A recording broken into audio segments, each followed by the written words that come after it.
Well, here I am with Marcus Sheridan, and welcome everybody to the Consultancy Corner. Marcus, thanks so much for coming on, man. Yeah, Josh, happy to be here, man, as always. It's been a while since we saw you in person. I think it's the last 4 months has been quick, to say the least. Yeah, yeah, but I'm coming back in April to BizX in UK, so I'm excited about that. And Yeah. love any chance I get to come back to the mother country. And what is it about the UK you like so much? You know, what's interesting, somebody told me this when I started going to the UK, and it just really like all made sense. They said, in the US, you all worship tech companies and startups in Silicon Valley, and in the UK, what we really appreciate is small business. And I was like, wow. And then it suddenly made sense. And so there's a lot of pride in being a small business owner in the UK. And I just love that. I love the small business mindset. I think, that's what runs the world is the small businesses, not the Walmarts or whatever, whatever the big box store is near you. It's like it's those, you It know, is. smaller companies. And actually, that's an interesting thought process because obviously we're marketing a lot at the moment with different brands and companies. And when you do canvas like social media or any marketing platform for companies and you look in the US, everyone's a tech guy.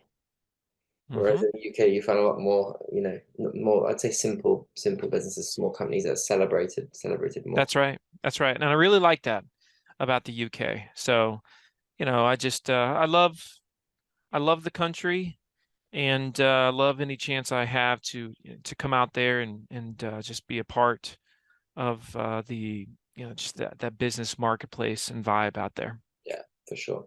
So let's dive back a little bit to the building of Marcus Sheridan, the marketing genius. So tell us how it all kind of started.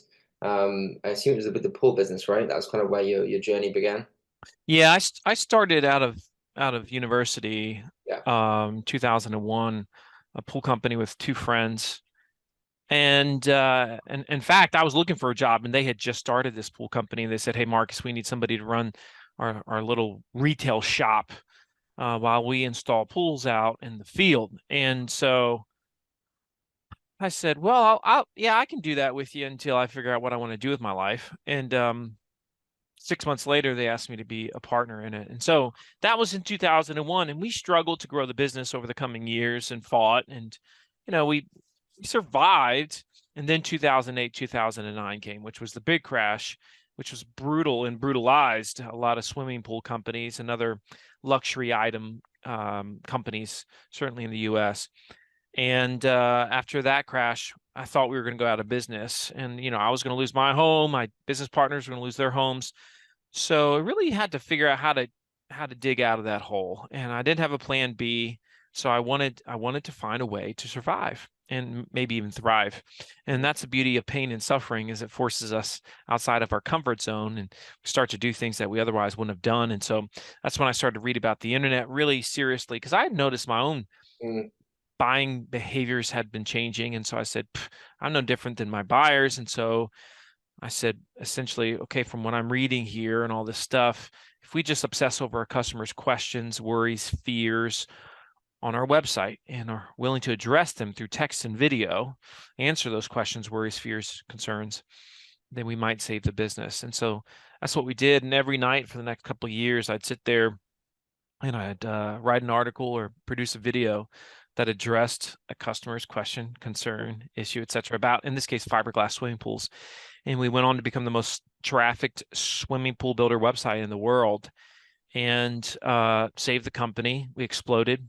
And that ended up leading to many, many opportunities and also led to a book, a marketing agency, a book called They Ask You Answer. And They Ask You Answer, the book has done very, very well. It's sold mhm. a couple 100,000 copies now around the world. And, you know, it's been applied by many, many organizations, B2B, B2C, big, small, local, national, I mean, you name it. And I speak now full time, right? So I speak all over the world and get to meet with businesses and organizations and talk about what it is to become the most trusted voice in your space. And I like discussing that subject of trust, Josh, because it ain't going away. Uh, that as a business model will never become obsolete. So regardless of what happens with the internet or with Web3 or with the metaverse or with whatever AI, whatever you're thinking about, trust is still going to be the fundamental component to your success as a business owner. I agree. We've just been revising the book and leaning on that, like know, like, and trust piece is such an important early part of the conversation. Like, where do you see the, I guess, transitioning into your kind of, I guess you are kind of a coach to the masses, right? You coach people from stage, you teach them on stuff. Like, Yeah. where do you see the biggest kind of trust mistakes with companies? Where are they letting themselves down? Is it operationally? Is it sales? Is it what's Well, I kind mean, of there's a lot, right? I mean, from a marketing side, we just tend to ignore the fundamental fears that people have yeah. or the sticky questions. So, for example, in They Ask You Answer, we talk about 5 subjects that really run the economy in terms of the way we search for products and services and companies, but yet organizations don't like to talk about these 5 subjects. And they are cost questions, cost and price, problems, in other words, issues, what could go wrong, how could this blow up in my face? Number 3 is comparison-based questions. We love to compare stuff online, product versus product, company versus company, method versus method. Number 4, reviews. We love to read reviews, but the key to a review is we want to see the good, the bad, and the ugly. Who's it for? Who's it not for? And Mm, finally, number 5, best. We're constantly researching what is the best such and such. It doesn't mean we buy the best. It just means we want to know roughly where things stack up. So costs, problems, comparisons, reviews, and best. That runs the economy of search, B2B and B2C. Yet most companies, when you look at the content on their website, they don't address those 5 subjects. And so therefore they don't become that voice of trust. So there's that side of it. And then on the sales side of it, I mean, we've got all types of issues. I do quite a significant amount of sales training because really I'm a communicator at heart. And so sometimes I teach people world-class communication from a marketing standpoint. yeah. Sometimes I do it from a sales standpoint. Sometimes I do it from a leadership standpoint. So when it comes to sales, we're becoming more and more digital, less and less human. And you can combine the two. You can do both. You can leverage digital to become even or create even more of a human experience, if you will. And more than ever, salespeople need to shut up and listen. They need to ask better questions. They have a problem with this. Mhm. Um, they need to understand that these buyers are dang informed, and so they better get more serious about understanding their own products and services. Every single person I talk to has met with someone and said recently, made a purchase recently, and they knew more than the salesperson Yeah. knew. I mean, give me a break. So, that's a big problem. And one other major problem that we're seeing companies are making is there's a trend recently that said 33% of all buyers say they would prefer to have a seller-free sales experience. And for millennials, that number is 44%. So that number is just growing and growing. And now, this doesn't mean we hate salespeople. It just means we don't want to talk to salespeople until we're good and ready to talk to a salesperson. And what makes us good and ready is we feel informed. We feel like we're not going to make a mistake. We're not going to get taken advantage of. We've got our ducks in a row, et cetera, et cetera.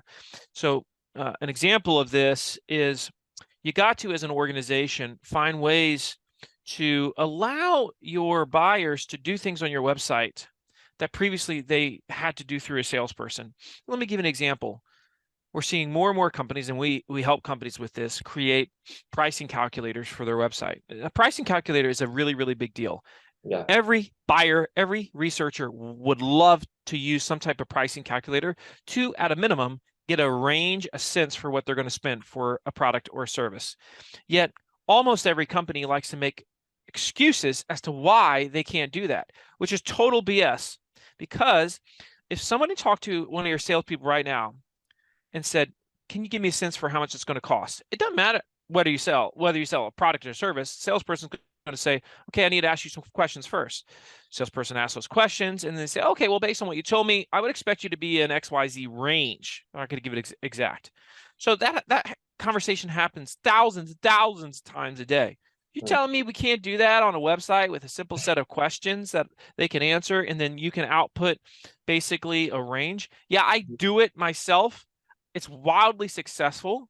And so things like pricing calculators, recommendation tools, right? Comparison tools on your website that are honest, that are transparent, very powerful, very in demand, yet most companies still refuse to do them. And let's say we're talking about professional services industries, right? You know, your accounting, your law, your consultants, your coaches. If they're listening to this, they're like, I can't do price comparisons. I can't, I'm not going to talk about someone else. I'm not going to, I would say to probably the question is like, do you know who your competition are? And like, do you know what they cost? And do you know all these things? Like, they probably have no clue. Like, how would you kind of tweak their mindset? People that are kind of, super closed off, but this is going to be impactful. Oh yeah, I mean, so there's a few different answers to this. First, if you're going to be a great marketer, Mm, you got to learn to look in the mirror and notice your own behaviors. Because when you're on a website and you're looking for cost and price information as a buyer and you cannot find it, what's the emotion you experience? Well, you get really, really frustrated. And why do you get frustrated? Because you can't find what you're looking for. So in that moment, do you dig further? No. Do you call the company? No. What do? You keep searching until you find what you're looking for. And generally speaking, whoever gives you what you're looking for, they're probably going to get your business. And if not your business, they're going to get first contact or first phone call. And that's the standard. That's the standard right there. Okay. So that's all of us. Your buyers, if you're listening to this, are the same. You are not the exception. So that's the first thing that you have to consider. Now, sometimes people say, well, we tend to be more expensive. If we're more expensive, we might scare them away. No, no, no.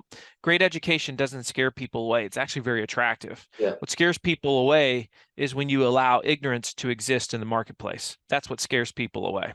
And so if you don't teach them, if you don't address it, if you ignore the thing, well, then now you're going to make them feel like there's some seeds of doubt here, and seeds of doubt lead to inertia, inaction. They don't do anything, right? Which is the enemy of business, right? So, and just one other one that I would mention here too is we always have a choice when it comes to any question. Really, this is the choice. The choice is either they can learn from you or they can learn from your competitor. Which would you prefer? Because they're going to learn the answer. The question is which one. Yeah. Like there's a thing there that I read, a lot of these industries I wouldn't class them as, and maybe you're here to just tell me that the website's not big enough for it. They're not, their net's not big enough, but I wouldn't class, or a lot of the people listening to this wouldn't class themselves as being much, they're not in a shopping industry. So they don't, my industry doesn't get that many inbound leads. My industry doesn't get this stuff. Do you reckon that's just because they're just not educating enough? They're not being open enough for education, or are there industries where this is going to be tougher? Like, how do you combat that?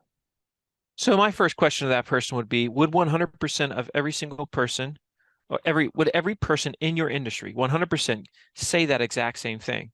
So for example, I've had situations where I was in an industry and somebody in the room said, yeah, our internet leads stink. Internet leads stink in this industry in general. And then the person sitting next to them says, actually, ours are pretty good. So what's the difference between two, same industry, right? What's the difference is good leads are as good or as bad as the messaging that brought them there. And so if you've got crap messaging on your site, your leads are going to be really crappy. If you've got really strong messaging, very, very clear, incisive messaging, your leads are going to be high quality as well, right? So there's always exceptions. And the other side of it too is these people make opinions on that which they've never actually experimented with. Mm, So there's been a standard way of doing things. It's like, let me give you an example, Josh. I have done a lot of speaking in the boating industry. interesting. And about 10 years ago, I met with all the major manufacturers in the boating industry, and I said, so you're going to start having pricing calculators, build your own boat tools on your websites. If you do not do this, you will eventually be left behind by your competitors. I got laughed out of that room, laughed out of that room. Now, today, over 50% of boating manufacturers have a build and price your boat tool on their website. So Isn't that one chip falls, baby. One chip falls, one domino tips, and then they all start to fall. And so I just laugh when people say, no, that's not how it is here. because it goes back to one of the most famous quotes of all time that annoy me, and I think it's a dumb famous quote. It's famous for the wrong reasons. Is the one by Henry Ford where he said about the Model T, you can have any color you want as long as it's black. See, that's the famous quote by Henry Ford. You can have any color you want as long as it's black. That mindset is the reason why Ford got taken over Yeah. in the marketplace, because they refused to evolve. They were on their high horse.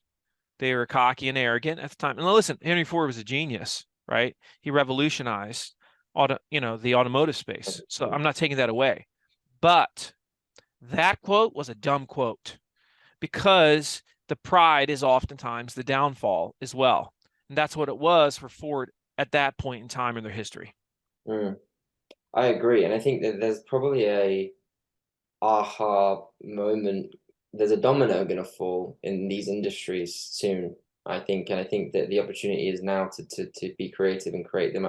There's already kind of lots of thought process going through my mind of like, okay, how do you build a boat for the consultancy industry, or how do you, what's the boat builder for the accounting firm? And like, if you are listening and thinking about that, I guess it all comes Let's say back I was let's say I to was what accounting, questions you're right? asking. Yeah. Let's look at accounting firm for a second, just accounting firm for a second. All right. So once again, let's not overcomplicate. Mm, If I was talking to an accountant right now and I said to that person, I know you can't give me an exact quote, but give me a feel. What would I spend with your firm? There's a series of questions they're going to ask. They're going to ask about the size of my business. They're going to ask about the number of employees or transactions that I have, right? So they're going to ask about my revenue numbers. And I mean, it's just like there's a series of questions they're going to ask. And by the end of that, they're going to have a sense for what I'm going to cost based on their experience. They know. And so that's how you earn trust. You can do that entire process of asking those questions and then giving a range without human to human conversation. Now, people listen to this are going to say, gee, well, that just takes away the human. No, no, no. It actually increases human engagement because mm, you get more leads yeah. that actually want to talk to a person. Yeah. But And you can have that you conversation. don't own the buyer's journey. Mm, You don't. It is not the sales process. It's the buyer's journey. There is a difference between the two. Used to be a sales process. Today it's a buyer's journey. interesting. I absolutely love that. I think that shift in mindset's huge, and I think that if people listened and do what Marcus just said, I think coupling that with the five key elements of the they ask you answer strategy, the answering questions, and go read his book, right, and then learn how to do that. Because I have a lot of clients at the moment who are building their education centers, their Mhm. learning centers. Marcus, I think it's catch and fire, and I really love that shift of mindset. You don't own the buyer's journey. Yeah. That's that's very cool. That's very cool. And in reality, I guess that if you can't and it hasn't been done in your industry, just because it hasn't been done yet, you'll need to innovate and come up with different ideas to make that happen. So That's another thing though, Josh. It's like it's interesting to me that let's say you suggest a thing that's never been done in a space. yeah, Like 80, 90% of the people, their first thought is that's never been done, yeah, right? Like that's not how we do it. The other 10 to 20% is like, that's never been done. yeah, Right? exciting, It's like it's the exciting, same statement, but there's a completely different outlook on on what this means. right? It's really, really fascinating. Yeah, it's an exciting opportunity. You got a blank canvas. There's not much pace in this world, but there is Oh a yeah, blank you gotta canvas. love the blank canvas, baby. I love it. Create you can build something amazing and educating it. And a lot of these in reality is a lot of these types of businesses are actually they are educators, but they've lost they've lost the I guess the knowledge that they're educators at heart. You're professional services, you're there to educate. You're an educator, but in reality you just lost your way with that Well, process. part And of that is the curse of knowledge, right? Yeah. So because you've been embedded in the thing so long, you Mm, forgot what it's like to be an ignorant buyer that has questions, worries, and fears. You don't naturally just get it. You don't naturally understand all those things as an ignorant buyer. So mm, the companies that can put themselves in the shoes, the best of those that are just getting on that journey and doing the research with the fears and the trepidations, they crush. Some companies just don't take the time to have that empathetic understanding of what the buyer is going through, mm. right? And so they just disregard it. It's like, oh, it's just a thing, right? And so when you're a great marketer if you take nothing for granted that you do is normal. Agreed. And the empathy piece trigged something in my brain there, like, like, okay, this is what we do on our website, but actually putting myself in the buyer's shoes and saying, oh, what if this doesn't work? What happens to my money? What if That's this right. is a scam? What if this is like, how do I pay for this? Like The stuff what like ifs. that. The Yeah, what right. ifs are so powerful, Josh. Most companies don't touch the what if unless you personally ask them face to face. That's dumb. That's done. Because if we feel there's too many what ifs, Mm. we're just never going to reach out at all. So you only need to put out every single what if possible into the domain so people can ask the question. If you consistently hear the what if, yes. Right. Yes. Now, there are some what ifs that you may have been asked before, but if you were asked that question one time over the course of 2 years, I'm not putting that on my website. Sure. You see what I'm saying? Yeah, But if you're asked that consistently, darn straight you should be addressing it because it means a lot of other people are also asking it or at least thinking it. love it. Marcus, there's enough, we could talk for days on these things, and I would love to, but we know we have time sensitive. You're a busy man. Where can people come and learn more? I guess that is probably something that they wanted to do right now. Where can they come learn more? Well, if you're listening to this, you should and you liked it, you should probably connect with me on LinkedIn Yeah, because I'm a dang good follow on LinkedIn. I put my best stuff there, and I generally post something of high quality, not some just rip off of someone else 5 to 7 times a week. So you can find me there.